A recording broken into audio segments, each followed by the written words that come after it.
Kevin, I want to sort of do a deep dive to understand a little bit more about your role as a mentor in the family business, specifically in terms of how you have engaged with the next generation. You're sort of setting milestones for them to do succession plan.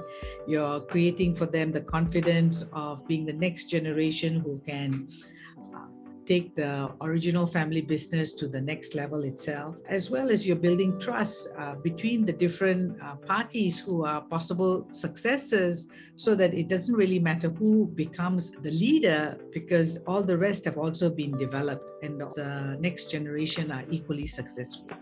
As much as I try to guide them, it's also a group decision. I need to specify that. But you had the buy-in from the board, the older generation. Well, yeah, yes. Let's put it this way. This is not just my family business, but I think it happens to every family business, especially when it gets past the first generation. The second generation is still okay. Why?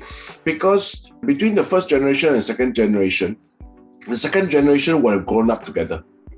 They were at the same dining table. They were living in the same house in the first place because they're brothers and sisters. Then when it comes to the third generation, the brothers and sisters have their own families and they live in separate houses. The third generation hardly play together. They're called cousins. And the temperament, the character and the upbringing will start to change. But at the same time, when the third generation and the fourth generation starts coming into the business, there will be an exponential growth of number of people coming into the business. But there is no exponential growth in the business to share. I think that's where many businesses, family businesses on the third and fourth generation becomes an issue. That's my theory, and I'm thinking that first, they are not as intimately connected with each other than before. Second is, because of that, they may have different upbringing, styles of management and interests altogether. And the very important issue would also be the business did not grow exponentially to feed more the exponential number of people coming into the business. Hence, it's likely to break down. There will be comparisons between siblings, children, and that's where we will have issues. So the idea here is to have the third generation come on board with new business development ideas to grow that rice bowl first. And that actually hones in their entrepreneurial skills or entrepreneurial mindset.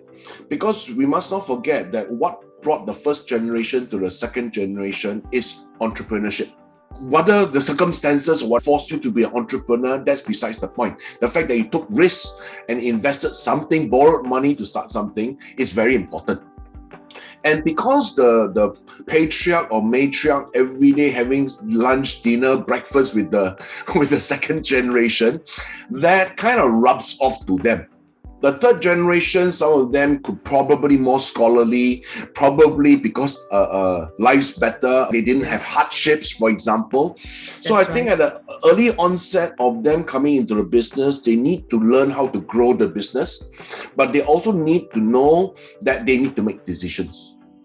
As much as also stick to the knitting of collective decision making. And I think that is also a major issue in family businesses. We make decisions based on relationships, based on gut feel, more than based on professional and independent outlook in many things. So I think that is how we have embarked on for the third generation to grow the business when they come in and let them be emperors and kings of their own little kingdoms. But at the same time, give them opportunities to sharpen their entrepreneurial skills and mindset and develop trophies for themselves.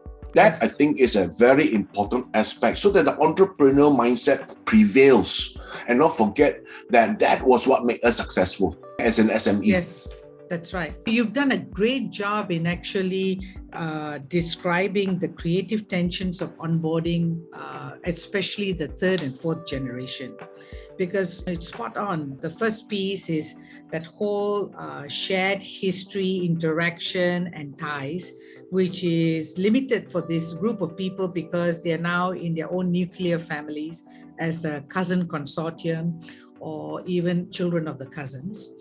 And the second piece is that, on the other hand, the business has gone through a life stage itself. It's at a mature stage, the original business. And so there is a need to now bring in new opportunities so that, the pie is growing, as you aptly described it. And then the third piece is, if these grandchildren of the founders didn't have the same opportunity that the children had to sit at the dining table and to be exposed to all these entrepreneurial ideas as well as strategies, then how do they learn if they're not given a safe chance to test out their ideas and also allowed to take those risks and maybe even fail? Because many people say that only when you fail or only when you say no can you actually see the value of a yes and see the actual reason why you succeeded. Thank you so much for making it so simple for our audience to understand it.